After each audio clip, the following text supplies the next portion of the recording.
Money, get money, get money, get money. I'm getting money, get money, get money, get money, get money.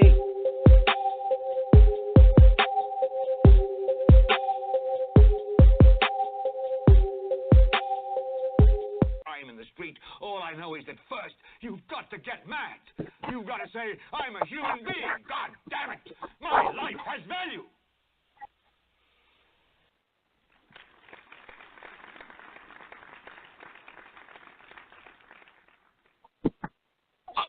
Yeah. You already know when you hear me talking what time it is. In Black America Radio, this is your host, Rasta B. This is December 30th, 2016. And this is basically the wrap-up show for 2016 where we're going to be discussing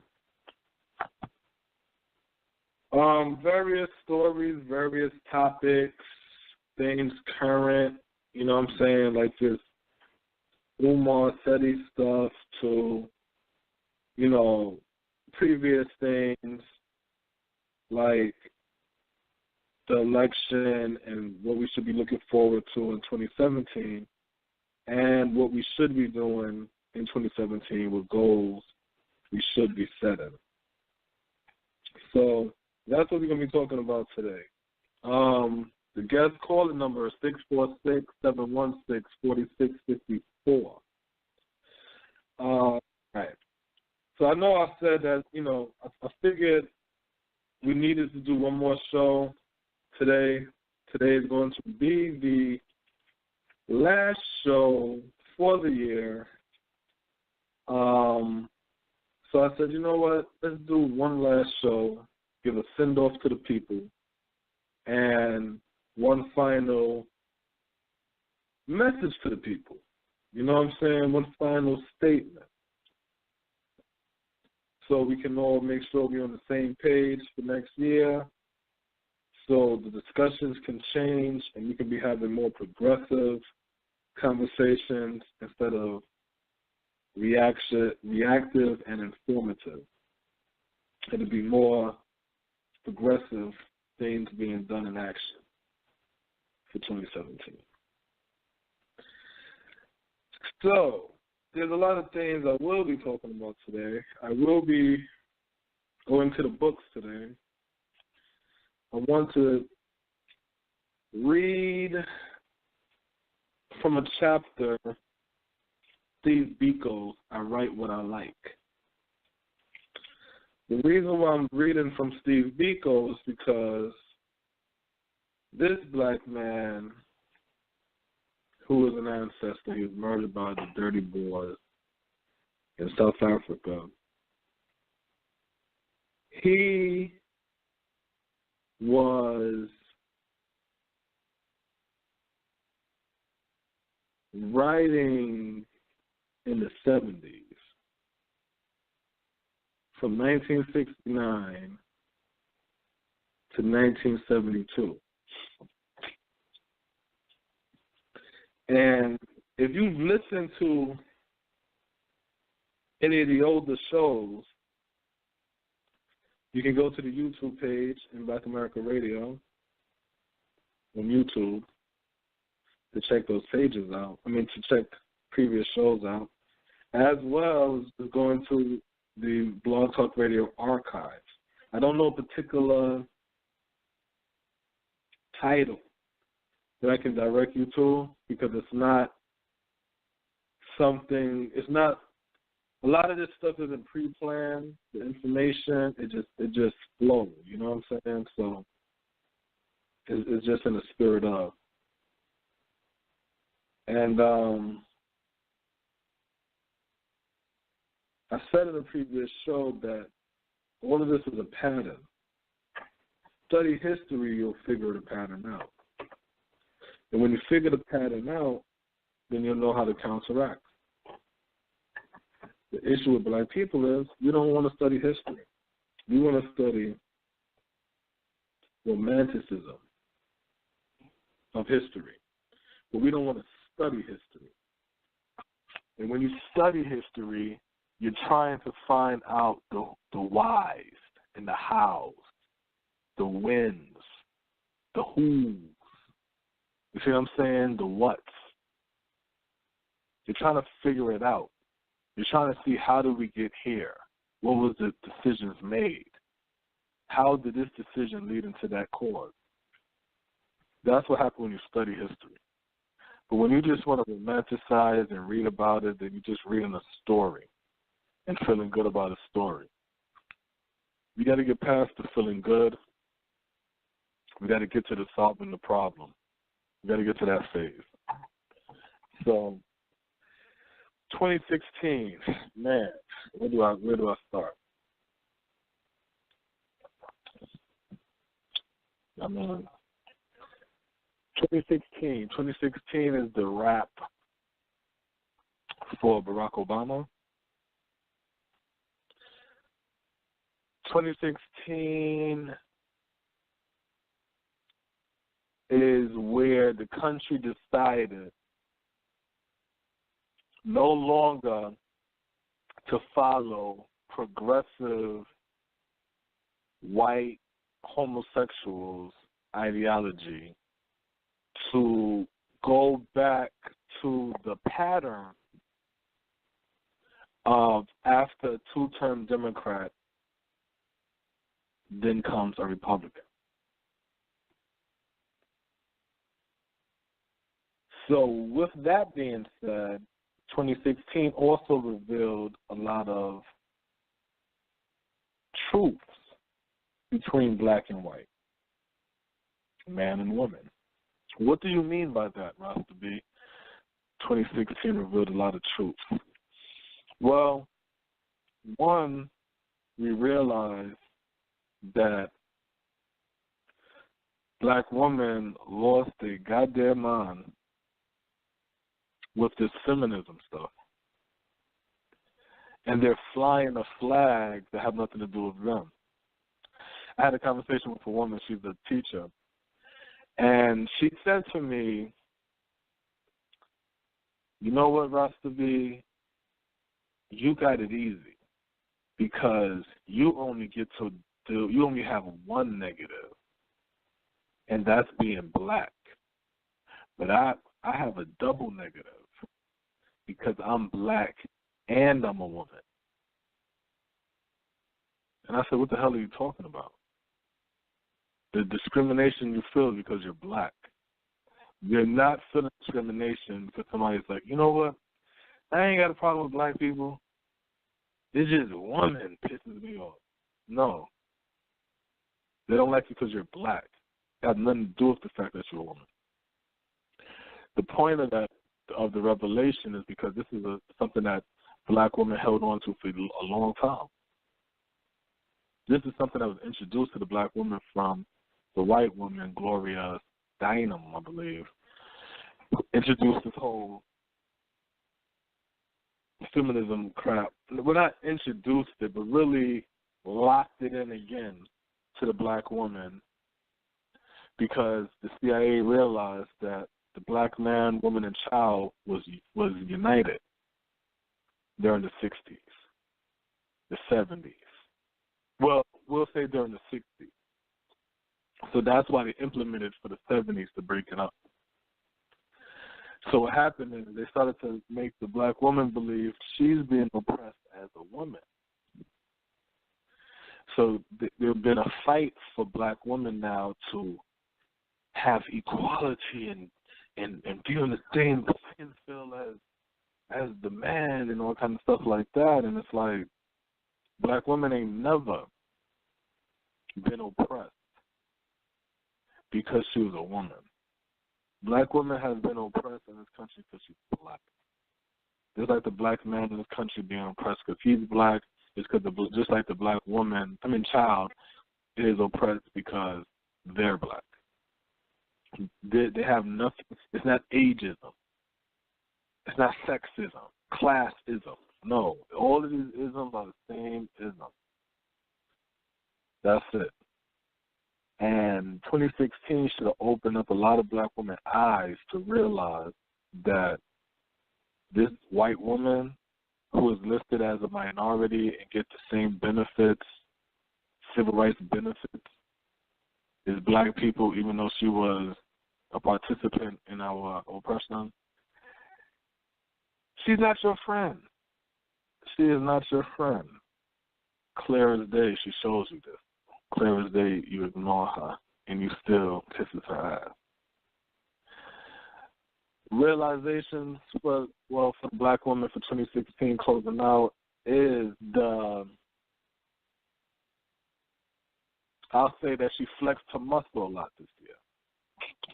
The black woman flexed her muscle a lot with the whole Black Lives Matter and the Black Lives Matter, the forcing of the Confederate flag down, the pushing for questions and shit like that and raising to task the Democratic Party and things of that nature. You know, whether Joe Soros funded it or not, who gives a fuck? Whether them three chicks that started Black Lives Matter gay, who gives a shit? The point of the matter is that was feminine energy, and it was led by black women. The realization of that is black women's out of their goddamn mind. So what happened is they need that man guidance to really get their energy and have it centered into a focus of what we should do instead of just being emotional and out there doing random stuff that have nothing to do with nothing. You see what I'm saying? Having power, wielding power, but striking the wrong target. You know what I'm saying? So it's like we've seen that. We've seen a lot of women really dressed up in masculine gear for 2016, while a lot of men dressed up in feminine gear in 2016. We saw a lot of acceptance of the feminization of black men in 2016. A lot of acceptance of this. And when I'm saying 2016, I'm not saying it started in 2016. I'm saying as we wrapping this up, hindsight, recapping, thinking about it. A lot of sissification of the black man, male in 2016. See a lot of black awareness in 2016. A lot of black awareness. A lot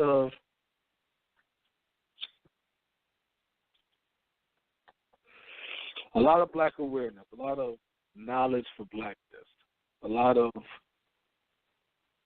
thirst and curiosity for the possibilities of unity and progression within the black race. But we also saw a lot of killing amongst blacks, especially in our urban cities, as they like to call it, Chicago, Jersey, Philly, New Orleans, and so forth and so on. So as we see black unity and black people wanting to support one another, we also see the black destruction on that other side of that fence. 2016, we saw wool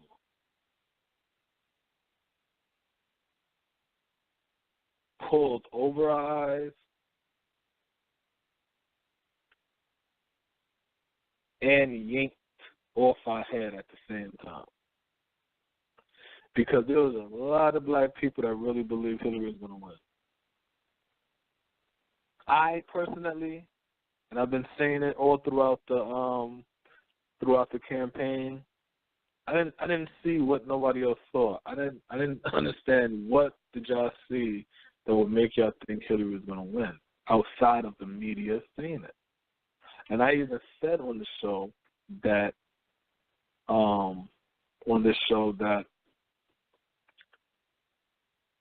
don't watch TV. So I'm basing what I'm saying off of the energy I feel from the street. Then when I watch TV, I got it.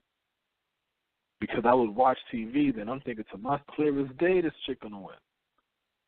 But something within my gut kept saying, but I can't understand why. I see they keep saying she's gonna win, but I don't understand how.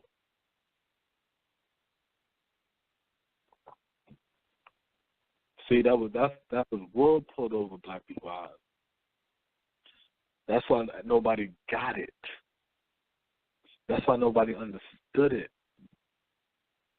Why don't you check out on Netflix Oliver Stone, Untold Stories of America? And definitely pay attention to the chapter that speaks about Roosevelt, Truman, and Wallace,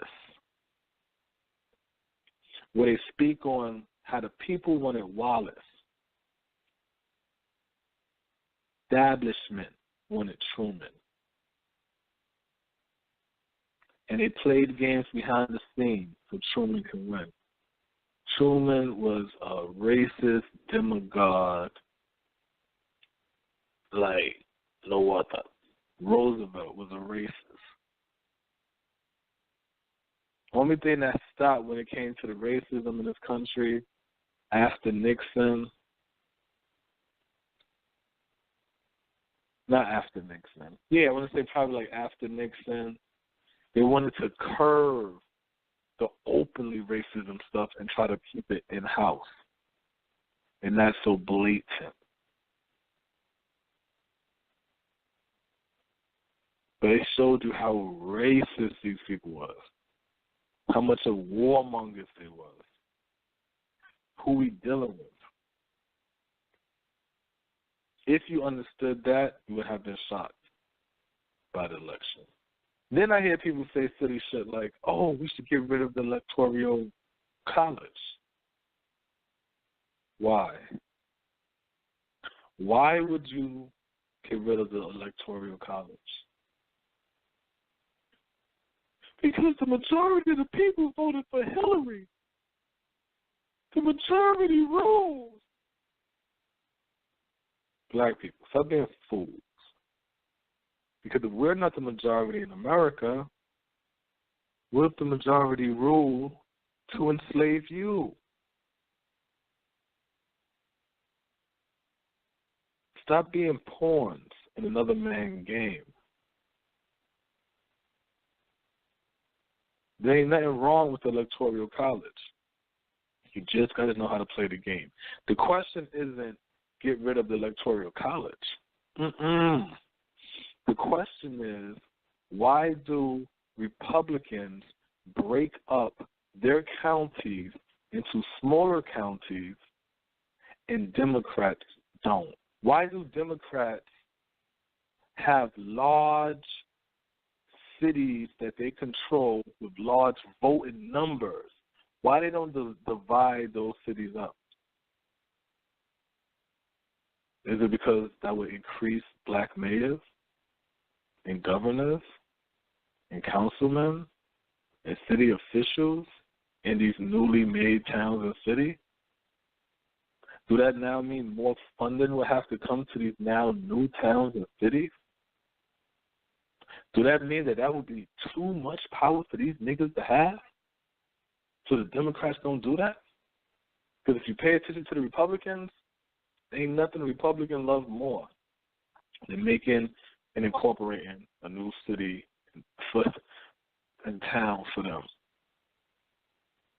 I live in the state of Georgia. You could live across the street and you're in one county and go across the next street and you're in a totally different county. Different zip code, everything. You see what I'm saying?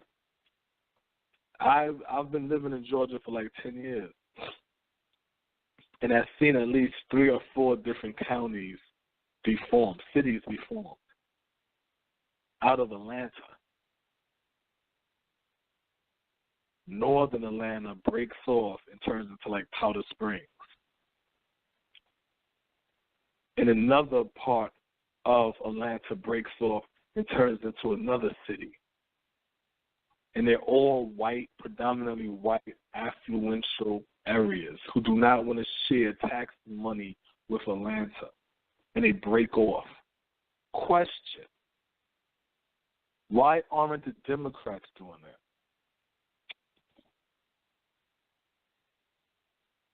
Why aren't the Democrats breaking up these big cities? They don't want y'all to have power. You don't get it because you don't study your enemy. If the white man is the enemy, then that's who you need to study. You don't study the white man. The white man's your enemy. Learn what this white man did to other nations. You don't do that. The white man's your enemy. Listen to how this white man talk on Fox News, because you can't listen to Fox. Listen to what them crackers talking about, Rush Limbaugh and Sean Hannity on talk radio. They're not going to do that. I don't like listening to them when they talk. So you rather listen to somebody rock about you to sleep. I'd rather listen to somebody who I know have an issue with me, because I know there's no purpose for you to lie to me, because you don't want nothing from me and I don't want nothing from you. So talk your shit. But we want to be around the polite people, the people who's going to smile in your face and fire you when you leave the building. You'll get the pink slip once you get home. So that's the whole thing. 2016 was a lot of revealing. A lot of new laws happened in 2016 dealing with marijuana. A lot of ways black people can benefit off of these laws, these marijuana laws.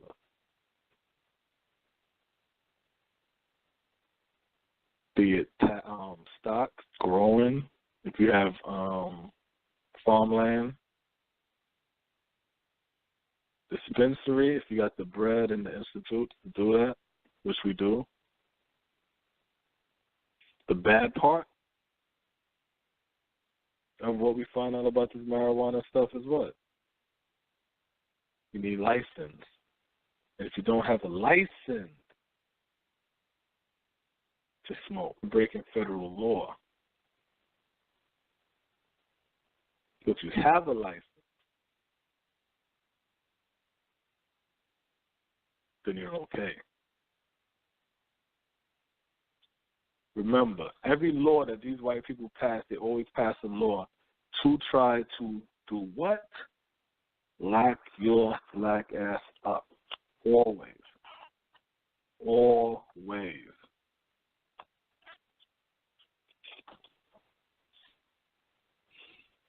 $2016 is wrapping up. So we say farewell to the black president. We say farewell to the Wizard of Oz. Now we're back to reality.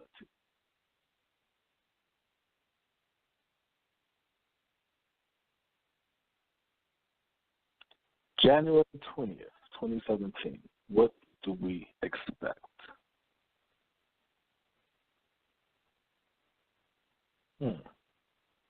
I expect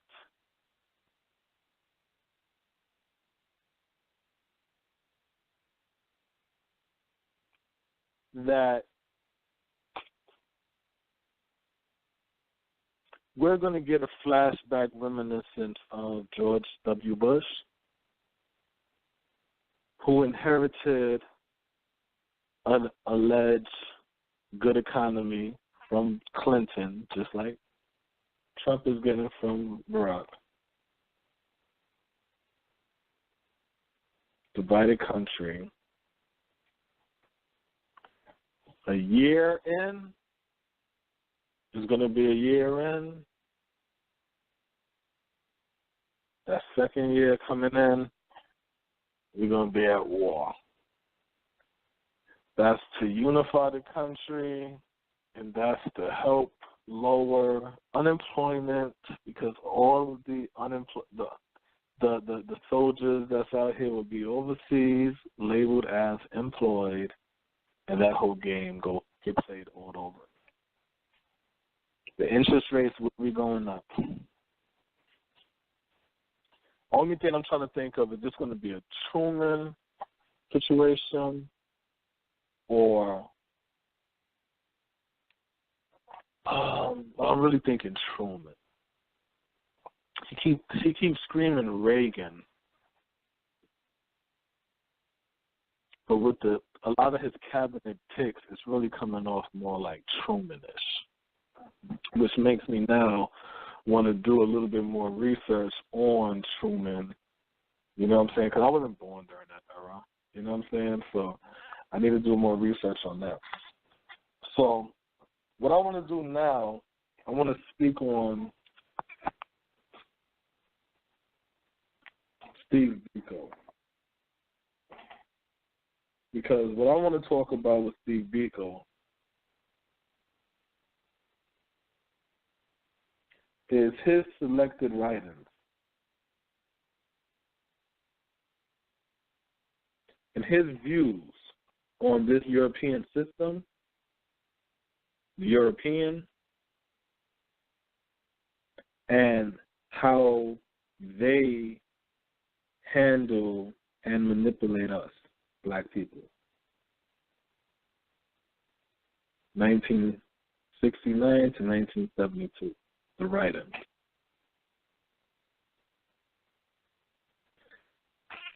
I want black people to understand and really, really understand.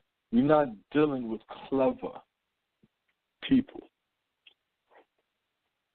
We're dealing with people that if something works, they'll just keep on doing it until it don't work no more. And if you figure something out, they're just going to gangster that shit from you. So you got to fight back. If you don't, they're going to just take it. So these are thugs and hooligans we're dealing with, who we're trying to be decent with. People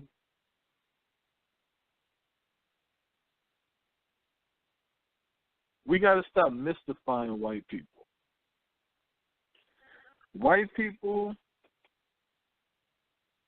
are the way white people are because white people are on the verge of extinction. And they know it.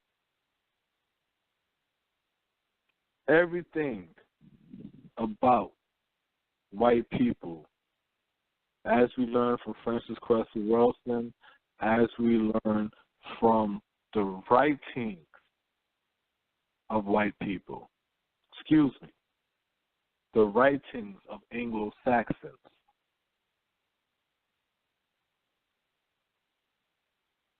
their whole situation is based off of keeping something to pass on for their children's and children's and children so they can have a future. Because they are the minorities of the world, of the planet. Black people, we can't understand that psychology, which is why we keep being defeated by them. We need to stop dealing with the understanding of why white people act the way they act, and we need to start coming to the realization and acceptance that if we don't stop the tyranny being imposed on the black nation around the world, if we don't stop this disease, this parasite, from destroying us with sin and spreading all over our body, we might be in a position fighting for our own existence. Straight up. I already said in a previous show that Japan have a negative birth rate. They have a negative birth rate. They got one of the lowest birth rates in the world. They're not going to tell you a lot of that birth rate effect happens because of that radiation shit. When America dropped that bomb on them.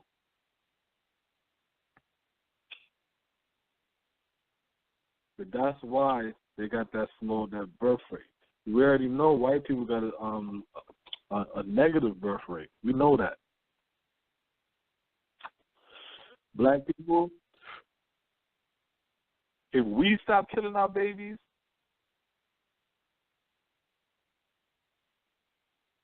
we will have a faster number growing in this country and a stronger number growing in this country. Killing our babies, following these white people models of life. They don't know life. All they know is death. So anything they say dealing with life is death. Planned Parenthood. What is that again? Abortions? Come on, man. Come on. You bring your dog to the shelter. What they bring him to the shelter? To get killed. Come on, man. So, going into 2017, we got to realize and open our eyes up to no more minority talk, no more people of color talk, no more fighting for other people's agendas. It got to be black first, black only. That's it. That's it. When we come into 2017, I want you, because this is the last show, so what I want you to do is get you a piece of paper. Seriously. On the top, write January 1st, 2017, January 1st, 2017, January 1st, 2018. You got a whole year. Write you like 5 things. If you're an ambitious person, shit, put 10. And say, these are the 10 things I want to accomplish this year. Make them real shit. If you got a passport, put passport. I mean, if you don't have a passport, put passport. If you have a passport and never traveled outside the country, write down some goddamn countries that you want to visit. If it's money, create you a plan. Stop spending outside of your means. Live below your means. You don't have to have 7 and 8 pairs of shoes. You don't have to have 10 and 15 pairs of pants and 100 and something shirts. And you don't need all of that. Learn to invest. Always talk to people about business, money. These are the conversations you need to have, and these are the people you need to be around. When you're chilling around your people and y'all talking sports and stuff, y'all talk sports. When that conversation die down, bring up money. Let's have business talk and money talk. The ones you see engaging in that conversation, keep an eye on them. Because these are the people that you should isolate, you should grab up with you and isolate from the others. So y'all can have your own little time where y'all chilling, y'all talking, y'all build. The ones who ain't talking about it, they're not there to get it. So it don't make sense to bump your head and waste your time with them. 2017 is going to be the time for the black man to rise up. 2016, I said, was the black woman. But she got energy, but she a loose cannon. The black man delivers structure and order. You see what I'm saying? It's time for that black man now to develop that structure and that order. We got to build an economy. We have to build industry. We have to generate and produce. We cannot keep talking about spending. We cannot keep talking about consuming. We cannot keep thinking that we have something because of money, because money is not based on nothing. It's not based on gold. It's not based on no mineral at all, silver, nothing. It's literally based off of a promise, off of faith, off of the belief system that it ain't based on shit at all. So the point of me saying that is none of this shit is real, but you're playing the game. So when you're playing this game, play to fucking win. Don't play to be on the sideline. Don't play to just make it. Play to win. Monopoly money is not real. The American dollar is not real. But when you play Monopoly, if you got to use the bathroom, you're not going to leave your money on the floor. Right or wrong. You're going to pick your money up too. You might pick your property up too.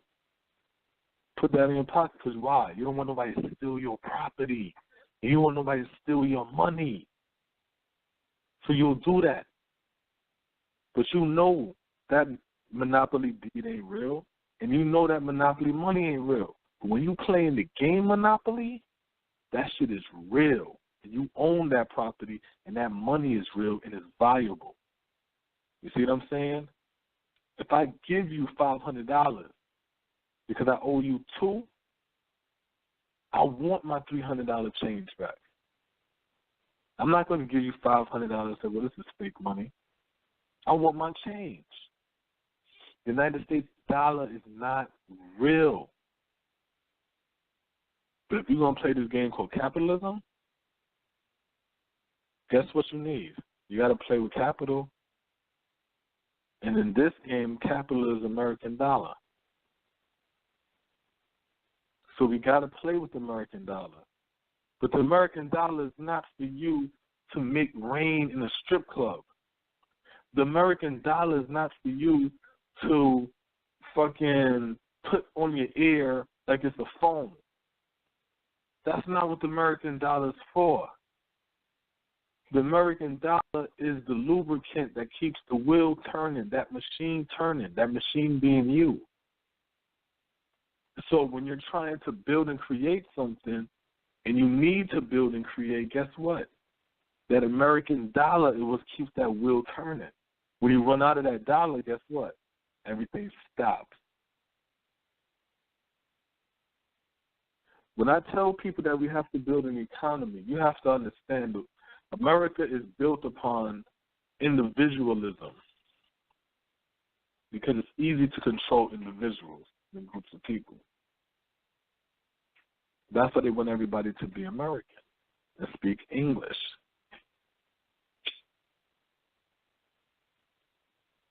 And you probably thinking, well, if everybody American and speak English, ain't that going to make everybody a group? No. That just means everybody think the same and everybody speak the same language. So it's just easier for me to carve everybody up because everybody speak the same language. And everybody had the same American confusion about life. So it's easy for me to divide you up. That's what that means. Everything about America is an illusion. Everything is an illusion. The television is an illusion. The media, illusion. All it's just illusion. When you understand these things, then maybe you'll understand how to operate within these things. But so long as you believe that, like, for example, me and my lady, we always go back and forth because she still believes in, like, God and angels and all that shit. And I don't believe in that.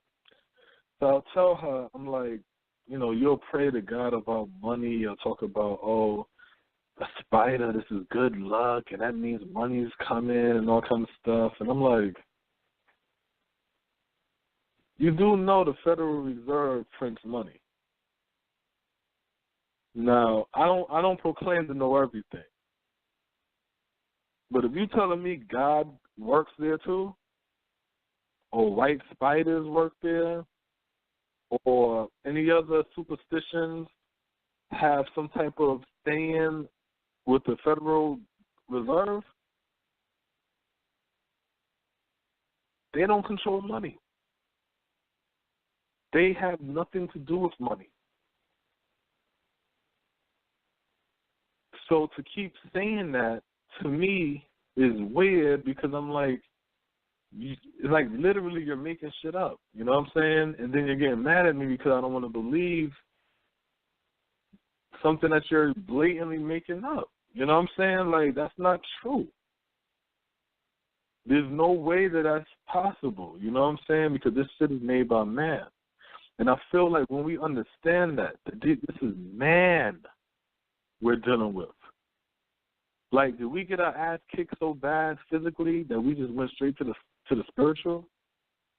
Said, you know what, I throw the towel in on the physical, so I'm gonna say, meet me on the spiritual realm then. Like, come on, man. Did we get our ass kicked that bad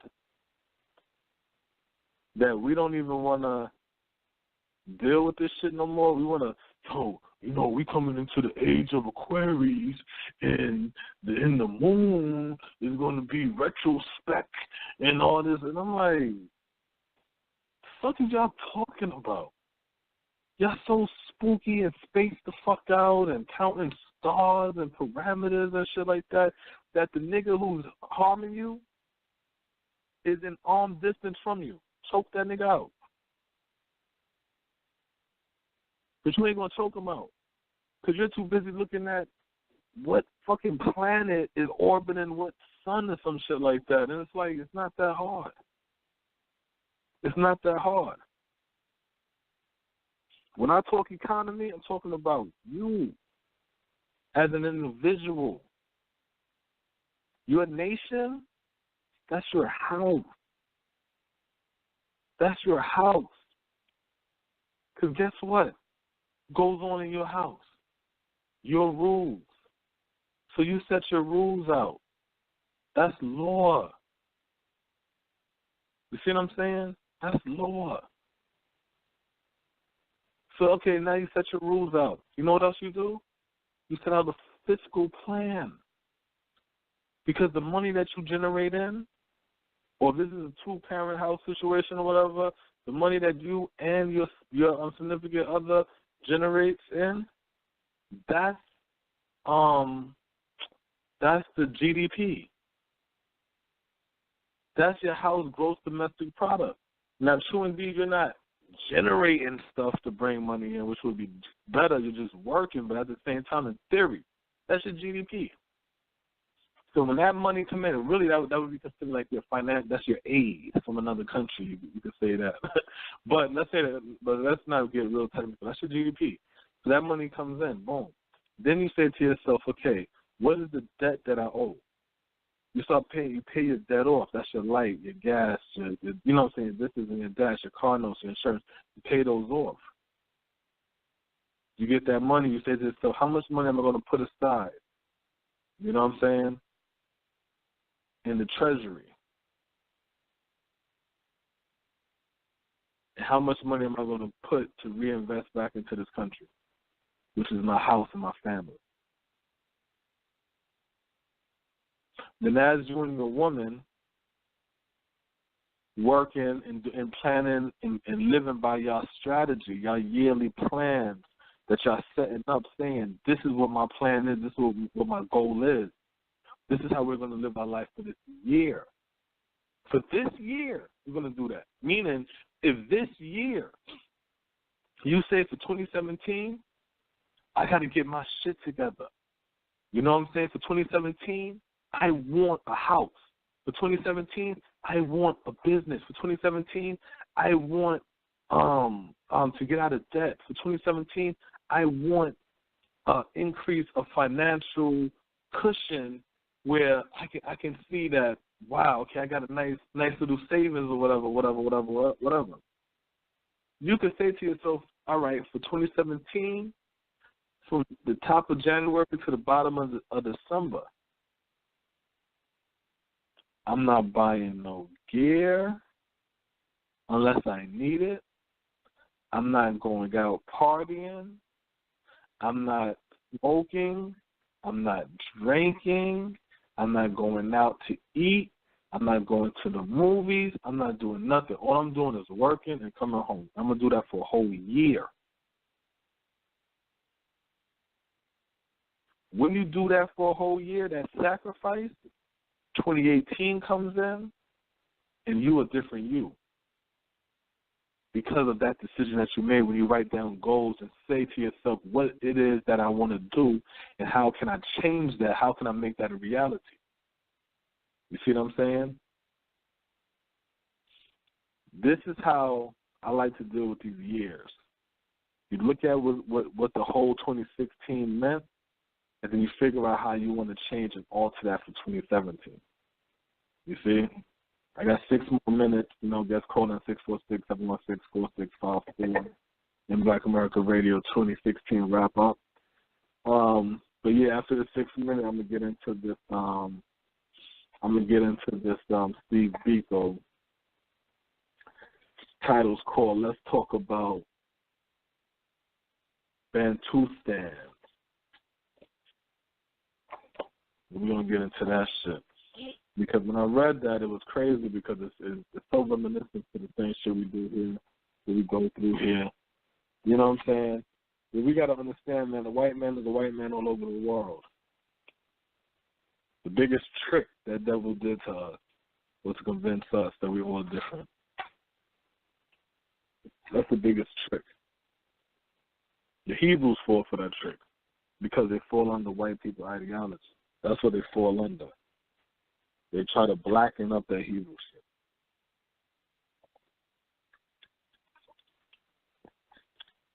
That's white people shit. And that's why a lot of them get caught up in a lot of crazy shit because they're following white people shit. Just because somebody adds you in the storybook, don't make the story about you. I was shocked and amazed when I found out that Jack and the Beanstalk is a story that came from the Zulus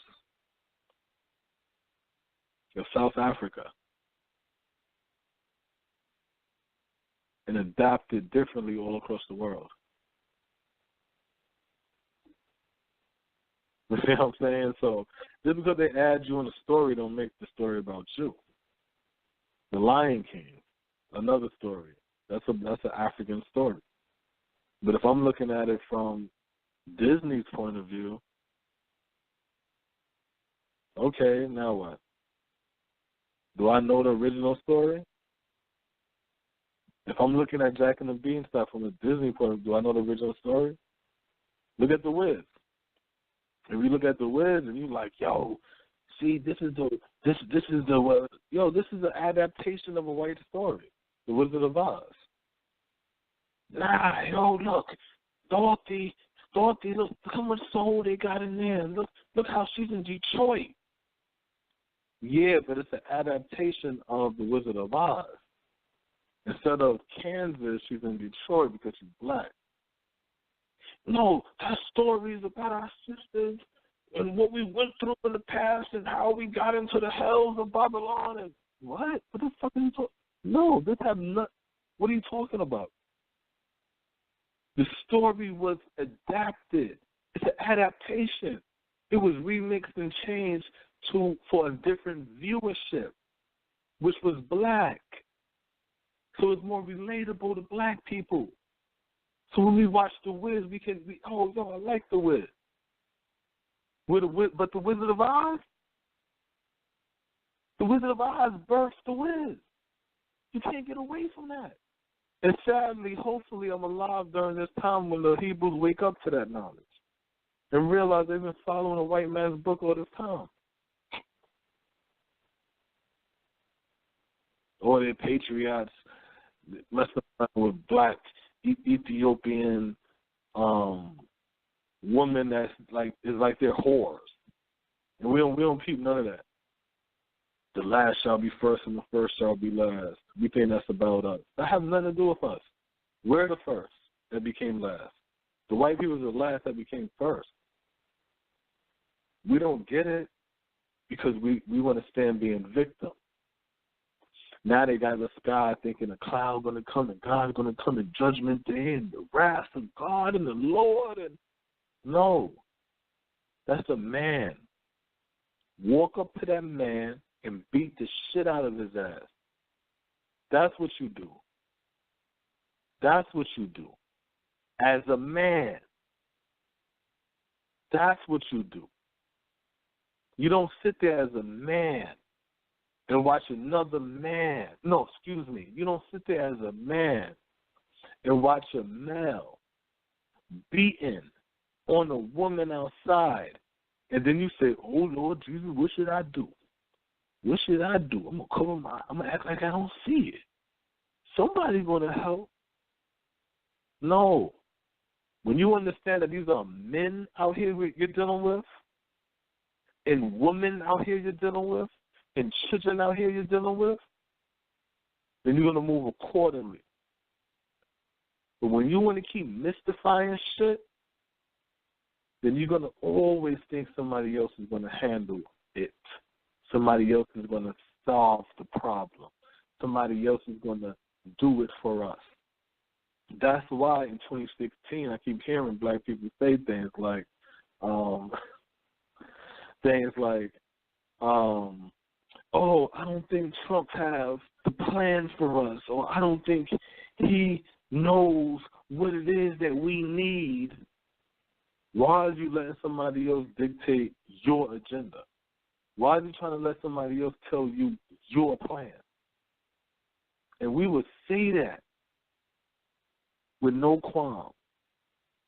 We'll say that like it's fly, when we should be saying to ourselves, yo, here's the agenda right here. This is what I want you to present on the table for Black America. This is what we want. These are the bills and the laws on the books that we want removed that specifically targets black people. And these are the bills and the laws that we want added. What stay, will go. We'll come back and fight for it again. That's how we're supposed to be dealing with them. We're not supposed to sit around saying, well, Mr. White Man, what plan do you have for us? No, that's not how it works. So 2017 is going to definitely be a time for change and for new ways of thinking, changing narratives, but most importantly for that black man to stand up. The black woman already stood up. She already shot her shot. We already see how reckless she is. You see what I'm saying? She is a ball of fire. But if that ball of fire is not controlled, it will burn everything down. Okay? So now that she stood up, black man, you have no choice but to stand up. Straight up, you have no choice but to stand up. Because you don't want them to extinguish your woman. You don't want that. When that happens, that's officially the death of the black man. when the world can see this white man discipline our woman and we don't do nothing. That's when you're going to see the death of the black man. So 2017, I need to see changes within our thinking and the way we raise our sons. So now, without further ado, I'm going to get into Steve Biko's I Write What I Like selected writing.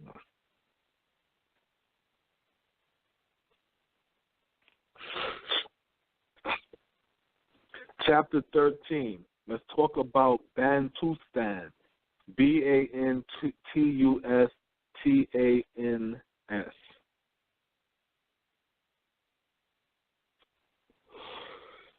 All right. So, who is Steve Biko?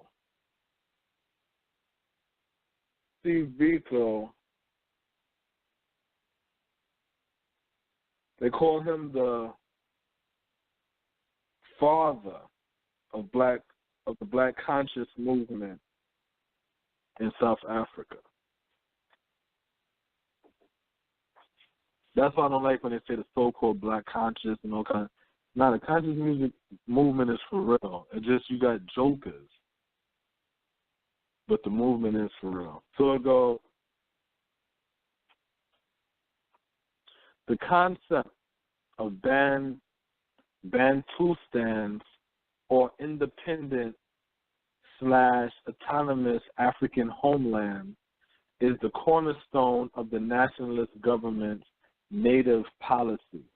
The theory is that South Africa consists of many ethnic groups and that peaceful coexistence can only be attained by enabling each group to develop in its own way in its own area. Introduced practically in the early 1960s, it attempted to put the clock back to repatriate to their alleged homelands and already extensively de-urbanized people. But it is only now with the granting of so-called independence of two of the stands, Transkei and Botswana, that the cynical cruelty of the policy is fully revealed. The Minister of Plural Relations, Connie Mulder, recently stated that there were no black citizens of South Africa, and it is still the nationalist intention forcibly to repatriate to these homelands. All blacks who still live in that 87% of South Africa, which is deemed to belong to the whites, even if an inconceivably massive aid program was poured into these impoverished, unconsolidated areas, they could never support the weight of population forced to reside there. But the ultimate wickedness lies in the attempt to strip of their South African citizenship men like Steve, who have worked for the unification of one of the potential greatest countries in the world. For the real thinking behind the policy is the old Roman imperialistic idea of divide and rule. It is the black conscious movement, resolute and militant opposition to the Afrikaners' bossship policy, which has led to its persecution and attempted crushing by the nationalist government. Thus, the wholesale detention of BPC leaders in the second half of 1976, where in order to forestall the massive protests which that organization was planning against the inauguration of Transkei as an independent country. As an independent country. Okay. So basically what I read was these Bantustans is basically like reservations, little pieces of land where they're going to put all these different ethnic groups of black people. Now, that whole tribalism and all that shit like that, that's European shit. And I keep telling black people that. That's European shit. Black people ain't have no goddamn tribal shit. That's European shit. You see what I'm saying? What black people had was families. That's what we had. That when white people came over and they seen these families, they said, oh, these are tribes. It's no different if you come from a gang culture and you see somebody with a large family and you say, well, that's a gang. But you're going to identify by what you know, which is gang. The white man conquered us. So we're taking his ideology. He painted the whole world white and we accepted it. So we now call shit tribal too. So what he did was he then get these different people and want to put them in different parts of land and keep them as separate entities. While 87% of the land mass is held by the minority group, which is the white people. And the small population, which is the 13% of the land, goes to the Africans. Now, the funny thing about that to me is the fact that that's sort of like the population in America, because they say it's 13% is black people, is our population. That's what they tell us. It never increases. It never decreases. It just stays. And they're always 80-something%. So now I'm wondering, is it really population they're counting, or are they counting our land mass? Because, see, that's the way white people are. We don't understand their game, so we just accept whatever they feed us. They can drop some shit on the floor, or the white people can step all over it, and then put it right back on the hamburger, slap some cheese on it, put some ketchup on it, wrap it up and hand it to us. We'll pay for it. Thank you, sir. He's so nice. And we don't know what happened behind the scenes. They talking about census, and we're thinking peoples, and thinking that we're only 13% of the population. We might be literally talking about land mass. Is 13%. So let's talk about Bantusans. So it goes,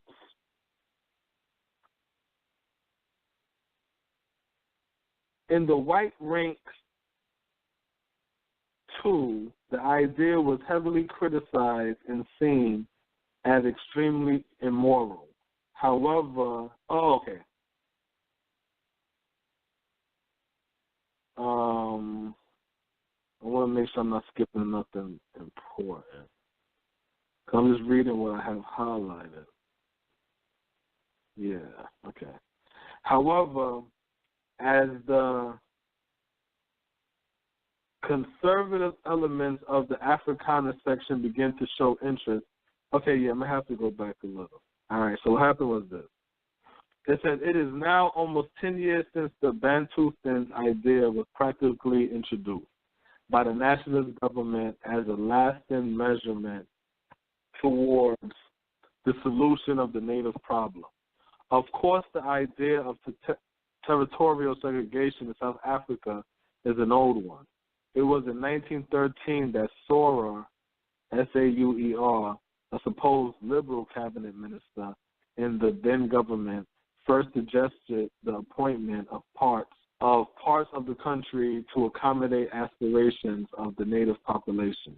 In the many years that followed, the percentage allotted to natives varied until it was established in 1936 to the present 13%. So for the native Africans of their native land, they only allocated to 13% of the land. So they're on basically reservations like they're doing with the Indians, the natives. So, like I said, they're not creative. They do the same shit over and over again. So when the nationalists did, under the able guidance of their Roshian, was to convert the naked policy of wanton discrimination and segregation to the euphemistic separation development policy, which guaranteed the eventual growth into complete sovereignty of 8 Bantustans or homelands, which would be autonomous states to cater for the various nations that make up the South African native population. So they're saying that at first the whole idea of separate development was rejected by the entire population, including elements of the Afrikaner camp. It rejected it by the liberals, progressive, united parties, and naturally by the blacks. It was seen by the blacks naturally as a big fraud calculated to dampen the enthusiasm with which they picked the congeal in the broader political fight for their rights in the country of their birth. People who took part in it were roundly condemned by everybody as sellouts and Uncle Toms, and nobody took them serious. They were clearly seen as people who deliberately allowed themselves into an unholy collusion with the enemy. In the white ranks, too, the idea was heavily criticized and seen as extremely immoral. However, as the conservative elements of the Afrikaner section began to show interest, ideology, a number of people began to pay attention to the idea. This was boasted up mostly by the attack launched by conservatives who what they called petty apartheid.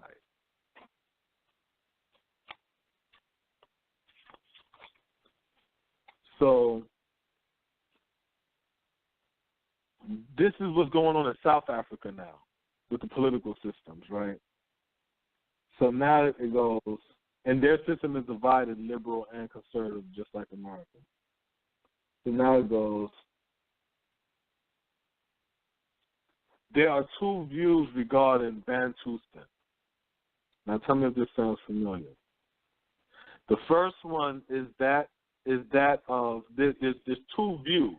So basically what they're saying is the two viewpoints that the Bantustans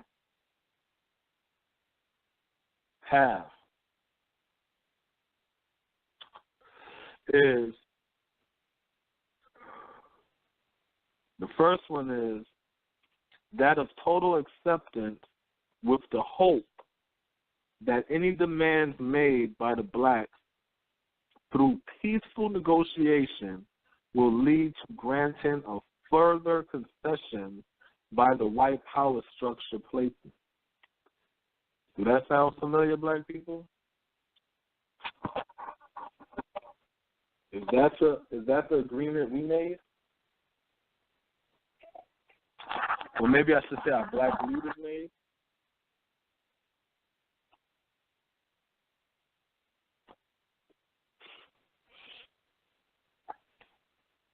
The second is that as a strategy, the Bantustan philosophy can be exploited towards obtaining of our overall goals.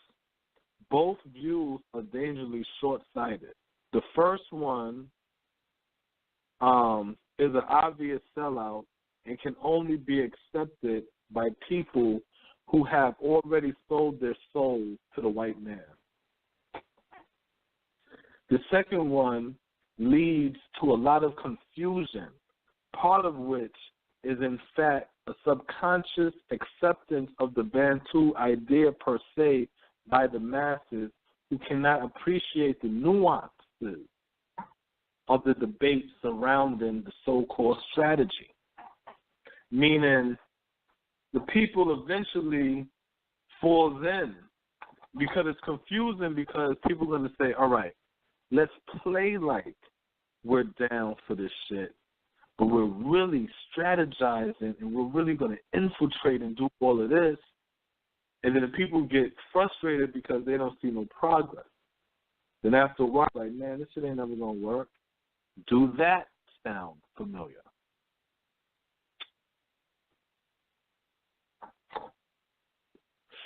But this is 1970s.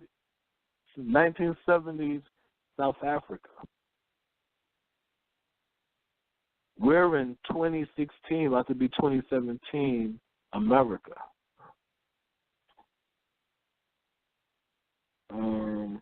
Why are we against the Bantustan idea?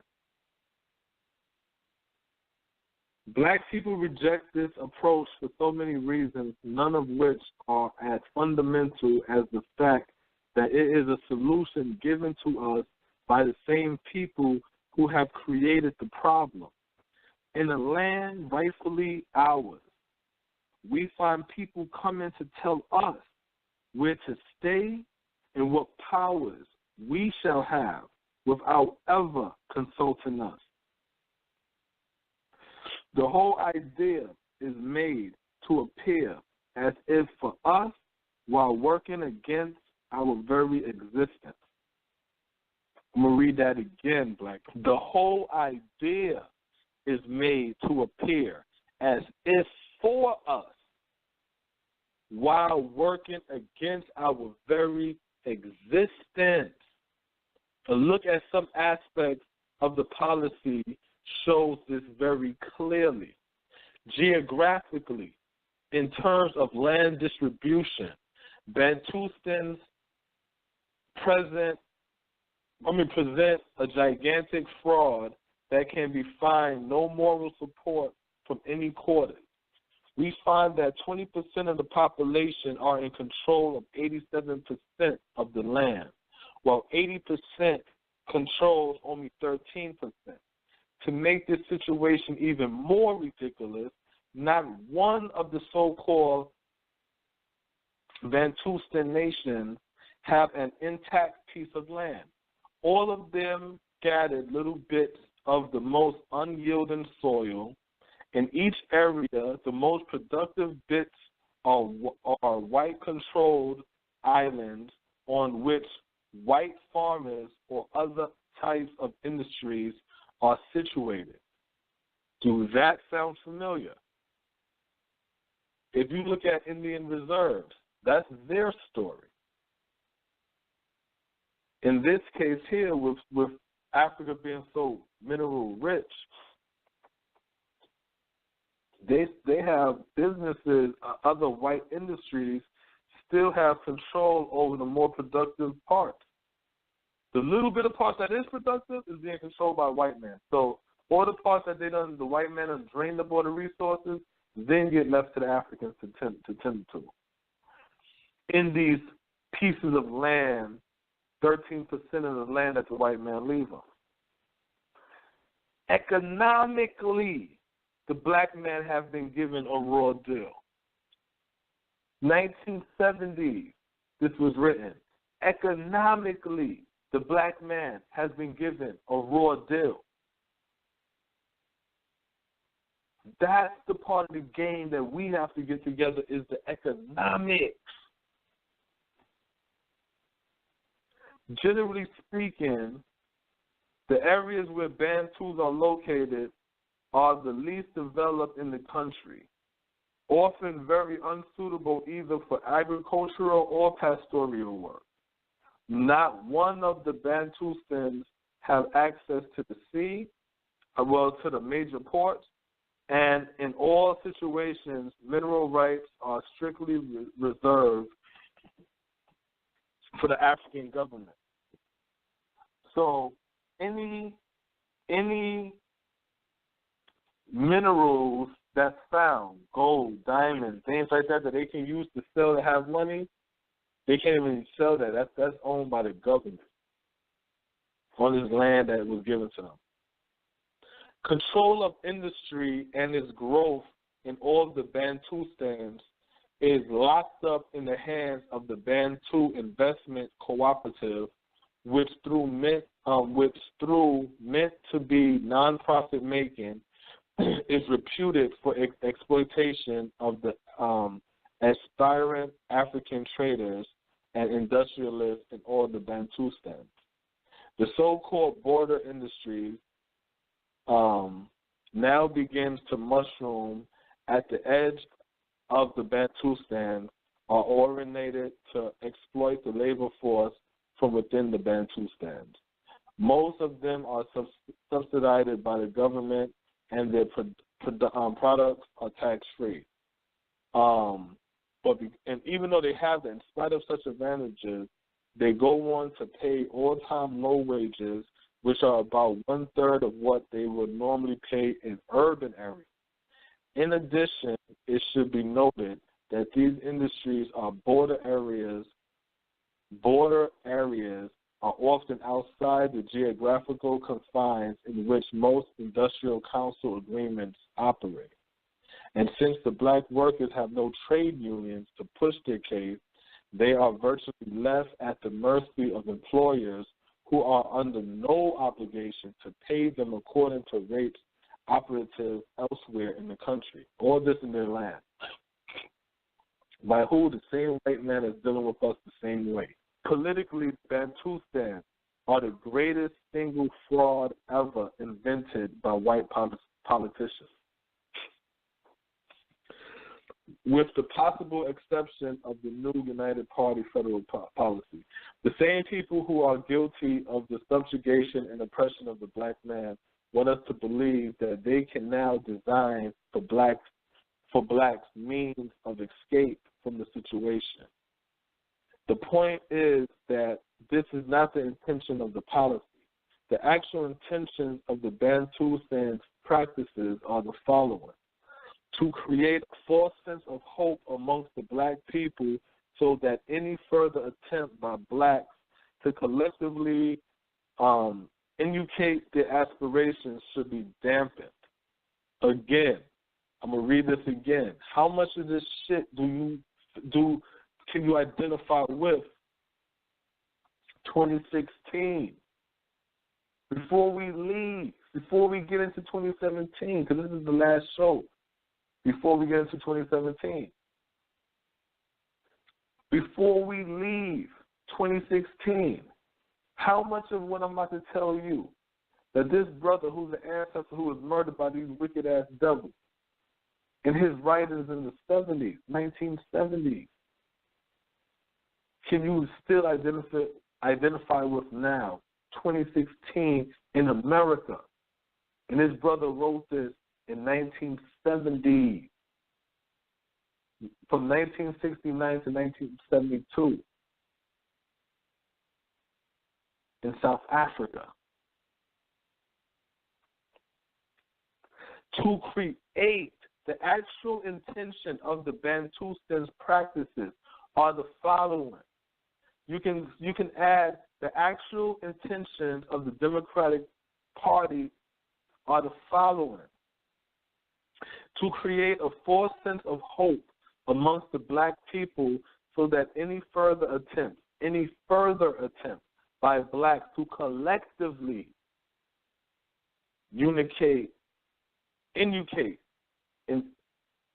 insinuate, E-N-U-N-C-I-A-T-E,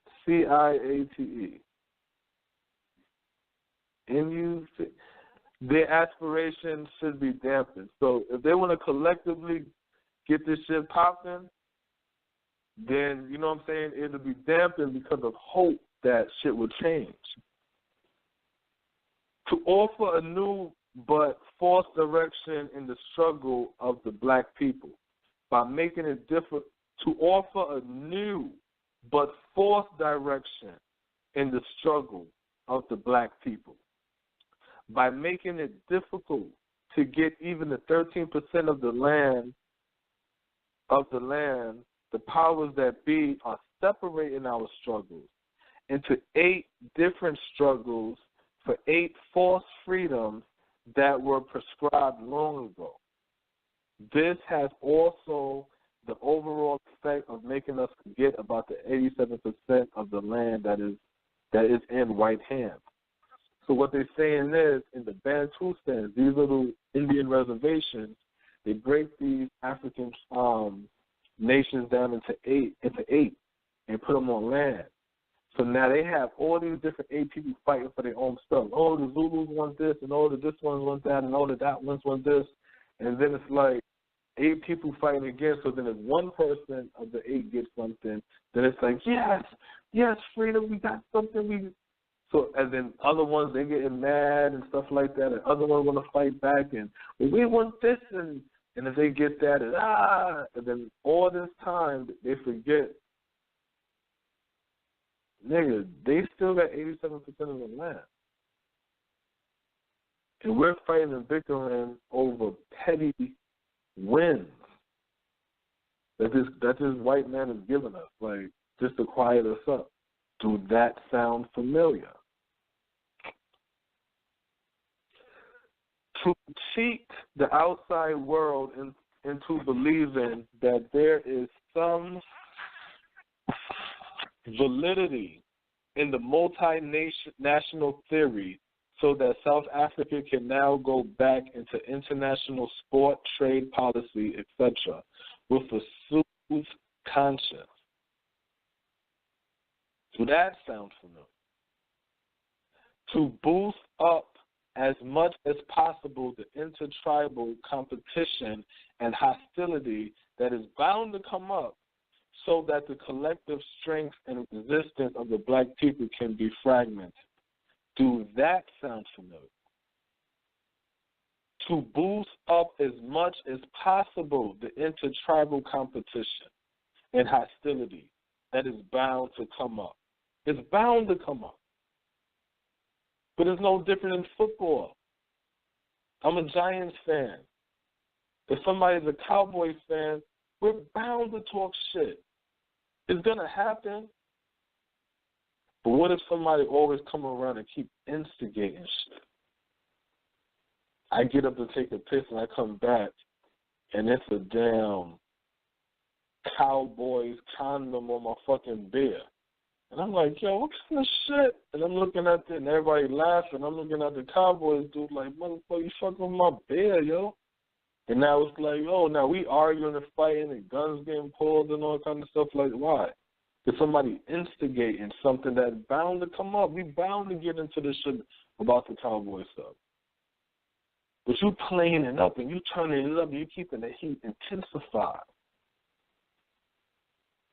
So to take it to another level and keep us divided and keep us weak and not trusting each other and not unifying and not standing up together and not fighting for one cause and not seeing ourselves as one. We don't look at the people turning up the fire underneath our feet. We just start dancing as soon as we feel that fire. The question then that immediately arises is whether the Bantustan's leader do not see if they don't see this shit, and fraudulently implicate, or they fraudulently implicate in this scheme. We have some men in these Bantustans who would make extremely fine leaders, right? Jesse Jackson would be an extremely fine leader. Al Sharpton would be an extremely fine leader if they had not decided to throw in their lot with their oppressors. A few of them argued that they are not selling out, but are carrying on with the fight from within.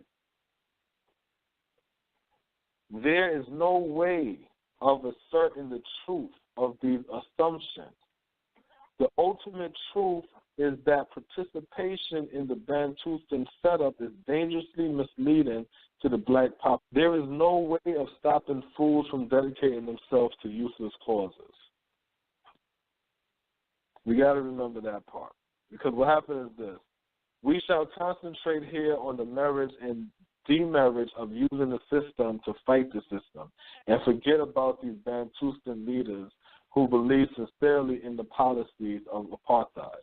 After all, as one writer once said, there is no way of stopping fools from dedicating themselves to useless causes.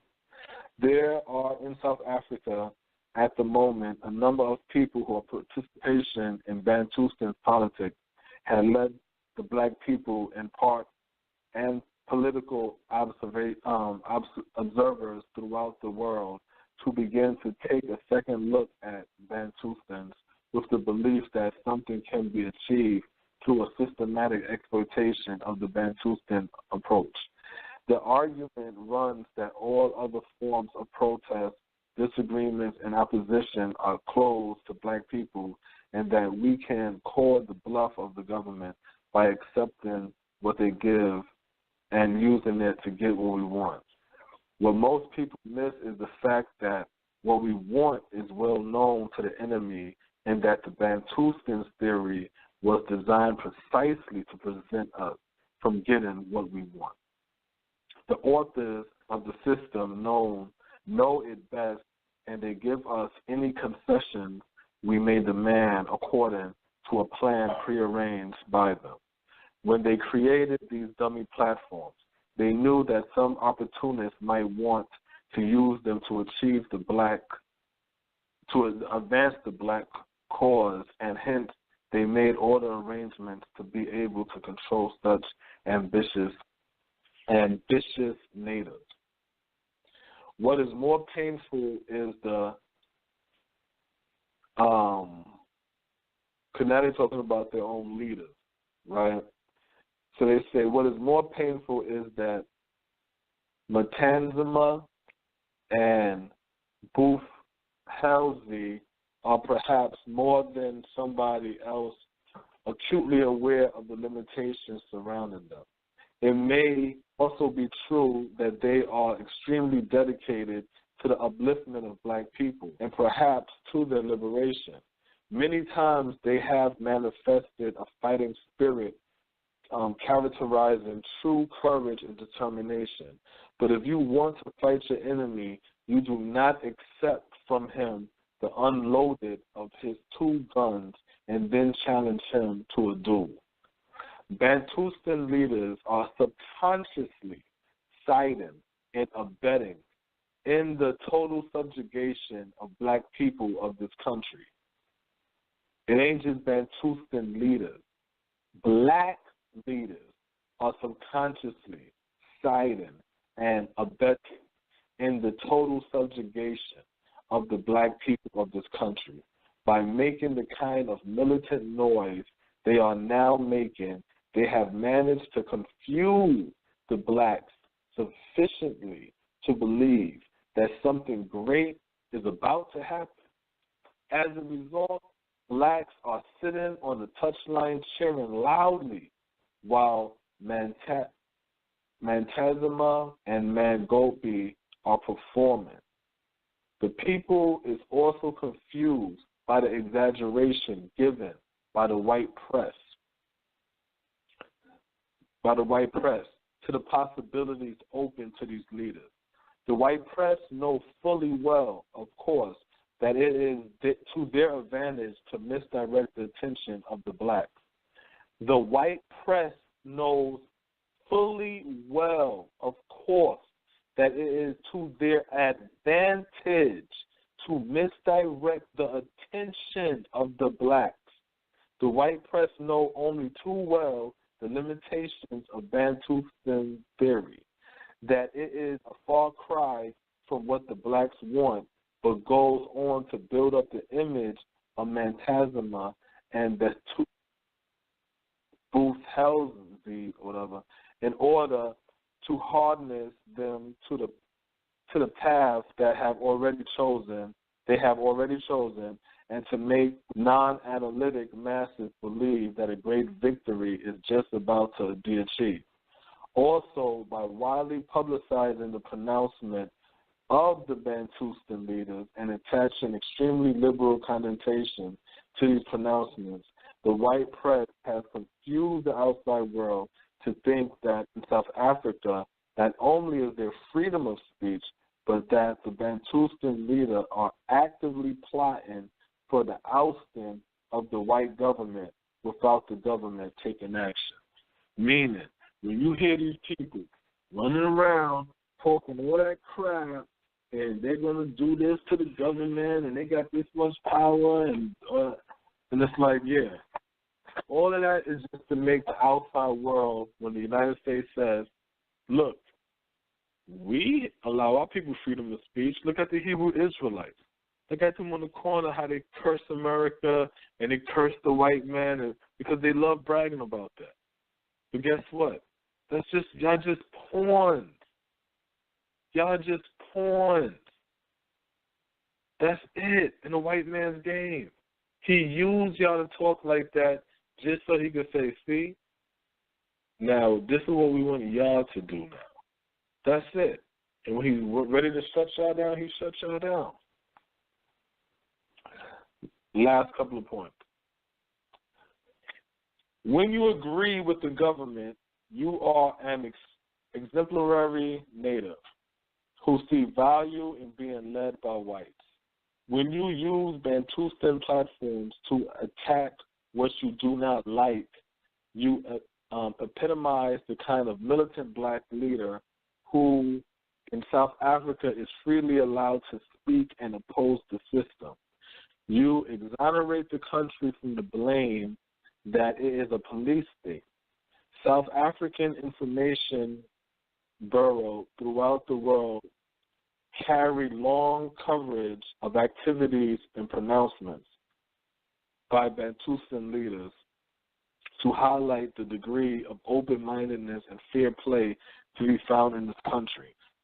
Meaning, all that tough talk don't mean shit.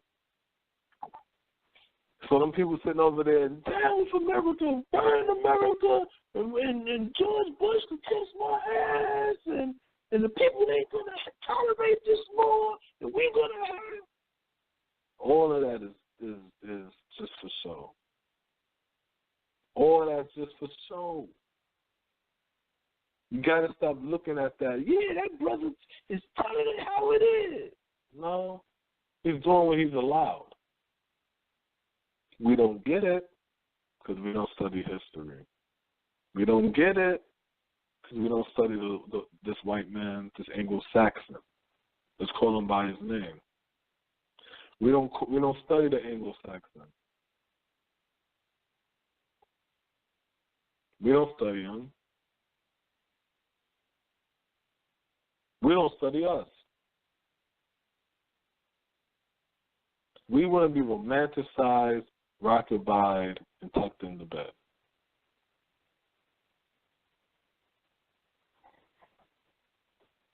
At this stage of our history, we cannot have struggle between being tribalized through the. At this stage of our history, we cannot have our struggle being tribalized through the creation of Zulu. I'm not even going to try. One is XHOSA, Hausa, and Tswana, TSWANA, politicians by the system. These tribal cocoons called homelands are nothing else but sophisticated concentration camps where black people are allowed to suffer peacefully. See, we call that the projects, the ghettos. But people must constantly pressurize the Bantustan leadership to pull out of the political cul-de-sac that has been created for us by the system. We black people should all the time keep in mind that South Africa is our country, that all of it belongs to us. The arrogance that make white people travel all the way from Holland to come and balkanize our country and shift us around has to be destroyed. Our kindness has been misused, and our hospitality, turned against us, whereas whites were mere guests to us on their arrival in this country. They have now pushed us out 13% corner of the land and are acting as bad hosts in the rest of the country. This we must put right down with Bantu stands. So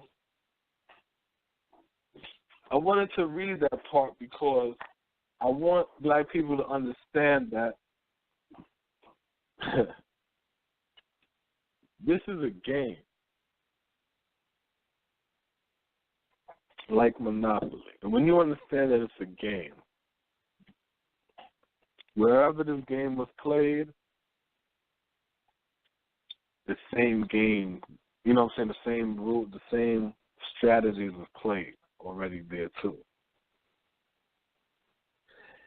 Basically, you may not see it and can understand it in American terms because you're an American black person. Look at how the Africans took it in South Africa. Look how the Africans took it in Jamaica, in Brazil.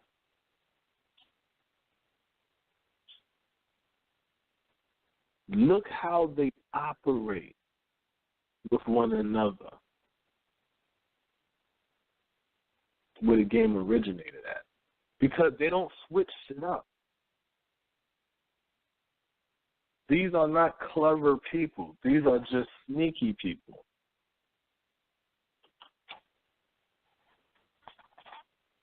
So once they figure out how to do something, they'll keep doing it. That's why when they have to learn how to dance, they have to put feet marks on the floor.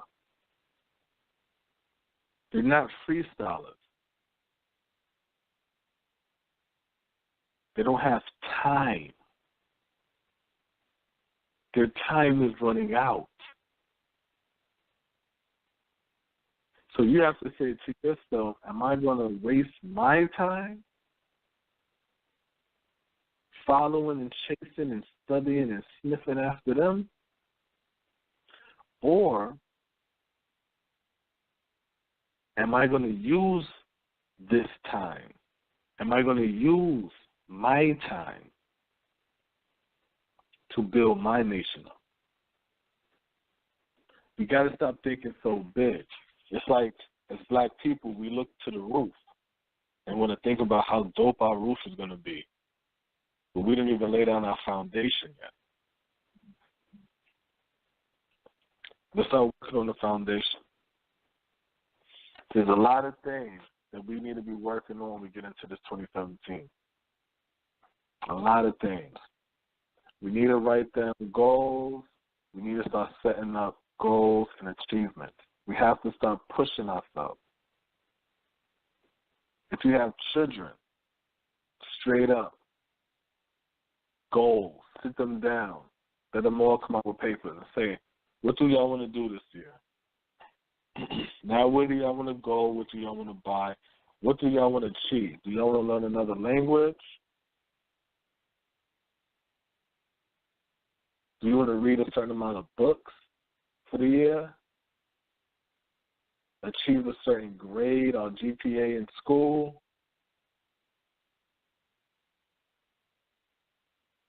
Run a certain amount of laps?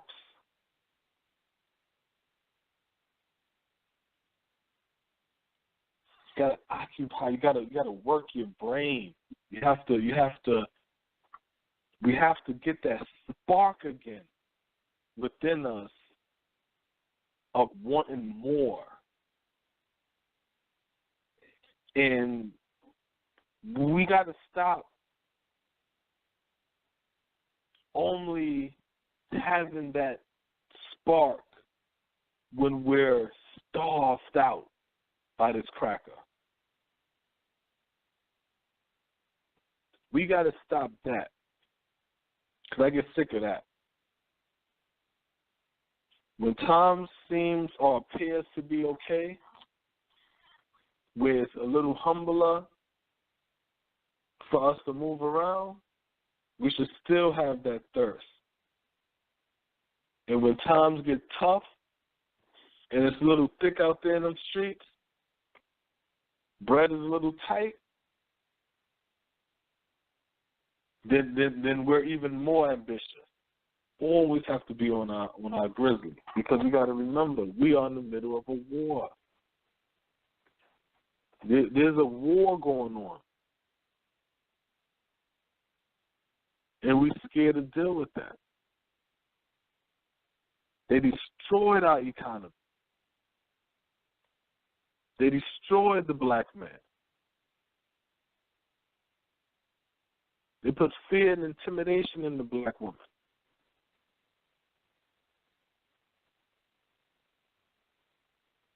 The black woman is doing a horrible job with her children.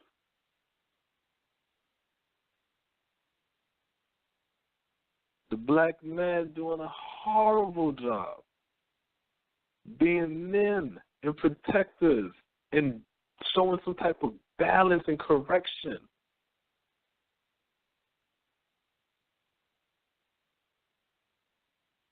The black children is doing a horrible job of really nothing. There's nothing they can do. They're following the outcomes of our mathematics of 1 + 1 adding up to 5. They're just the outcome of the black man and black woman. Horrible job. So then you have the black woman out there who's building up her child.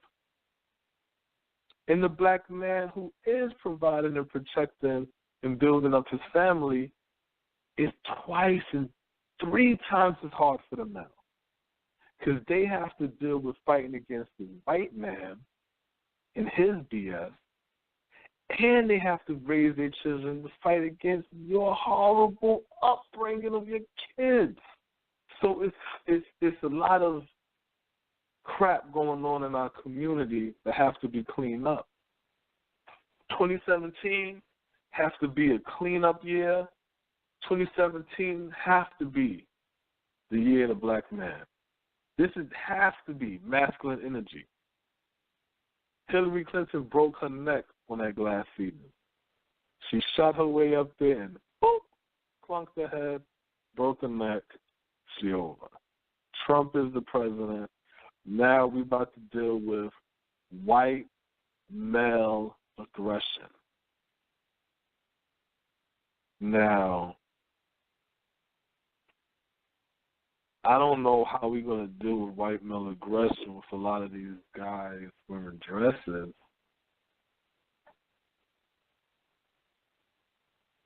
And you know how the white boys do like to play that gay game, so I don't get that. I don't see how we're gonna fight against this white male aggression. We walking around with tight ass pants on and we're talking about fashion and purple hair and all kind of shit. 2017 is definitely gonna be the year where we gotta weed out. We gotta weed out the weak. The weak gotta die off. The weak gotta die off. And a lot of that shit, hey, you got to look at that black woman. Because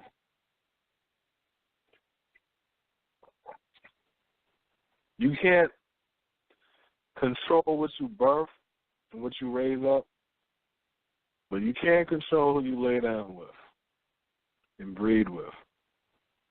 And I feel like black women need to start to pick better gene qualities and who they do, decide to breed with. You know what I'm saying? Stop breeding with weak weak males. And start dealing with men. Start dealing with ambition. Start dealing with strength and courage. And something that type of energy that you want to pass on to your children. Not eyes and hair and height and shit like that. You know what I'm saying? Like we gotta really strengthen and breed our boys up to be strong men, build and breed our little girls up to be strong women. Straight up. Black people in our 30s, 40s, 50s, everybody older than that generation of the 20s, of that youth, none of us can scold the youth. None of us can scold the youth. talk shit about the youth or tell the youth and demand respect from the youth when the conditions we live in is the conditions that we live in. Until we stand up as men, black boys is never going to respect us. We have to stand on that throne. Because you got to remember, when that white man waged that war on drugs on us and that mass incarceration on us, the first wave of people that was arrested was all the men. So by the time I was growing up, I was born in 1980, my old heads was 20s. You see what I'm saying? They're not older people who can sit there and school me to something. I'm growing up in the era where black men was being taught that we were at war with one another. I'm being taught that we're at war with one another. I'm in the beginning stages of the black man and the black woman is at war. Men is from Mars and women is from Venus and all kind of stuff like that. So you got to understand that there's an active war going on, an attack going on with black America, outside and within, with the infiltrators, the one that turned, the turncoats, the one that's already siding with the white man, lives in our communities and is helping to encourage and to provoke nonsense in our community through the rappers, through the reality shows and all of that. We have to actively counteract these attacks on us. We have to actively do that, whether you feel the attacks directly or indirectly. So black man, 2017 is time excuses whatsoever. The black males, the weak niggas, and all of that, let them fall to the wayside. We don't even need to speak about them no more because I feel like too much attention was given to them in 2016. Everybody want to follow what the gay niggas is doing and what the weak niggas is doing and what the black men who date the white men and all kind, the white women and all that kind of shit. It's like, who gives a fuck? Leave them alone. They're not part of the system of our system that we're trying to build. So we need to show more, shine more light on the true black brothers out there who's holding it down, standing up, and doing something for and within the community. 2017 is also for the black sisters who already stood up and have that fire, but it's misdirected. It's time for you, sister, to put down that goddamn feminism shit, get a Q-tip, clean your ears, and learn to listen. Because you don't understand the game. You just see the game being played and the outcome of the game being played. But listen to the brothers out there who played the game. Listen to the brothers out there who had to deal with the police for real, who had to be in the prison system, who had to go through the court system, who had to deal with the rejections from works and all kinds of stuff like that, the stare downs and things of that nature. Listen how he maneuvered through that system so he can explain to you how you deal with that energy. So it's a work-together situation. If I'm the gun and you're the bullets, you see what I'm saying? You can't walk around as a bullet saying, I'm an independent bullet. I don't need no gun. That's stupid. You sound dumb. That's retarded. 2017, 2016, we already recognized we had war. 2016, we already recognized we got to support black. 2016, we already recognized that the black woman here is going natural, right? 2016, we already recognized that these white designers is not fucking with us. Victoria's Secret, and they having cold words. They're not fucking with us. Another one had code words. I can't even remember. Another one had some code word shit for black people. So that means all of them got code words for you. So once you understand this, that what that means, you don't get mad at that. You don't argue at that. You just say, oh, okay, no problem. Now it's just time for me to start to make my own clothes again. And we get back on that and being our own fashionable shit and starting trends and fashion trends.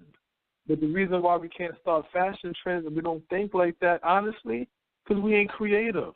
We're not creative. Why? Because we're too busy looking at television, which is not reality. So now that we know that we're at war, now that we know that the black woman is God, we already knew that the black man was God. Now that we know all of this shit, we know we come from kings and queens, and we know about Kemet, and we know all the other shit. Now 2017, let's start working and doing the groundwork and the footwork to do what it is that we got to do. 2017, we're going to talk more about building credit, cleaning credit, investment, business, property, and things of this nature. Because at the end of the day, the white man don't like us. That's a given. So he's going to be racist. He's going to be foul. He's going to do all of that. So to bitch about it means what? Counteract, stop reacting. So enjoy the rest of the end of the year 2016. I will see y'all in 2017. And shit, that's about it, man. It's been a pleasure. You know what I'm saying? Spitting this information at y'all for the year. And 2017, I hope it's straight.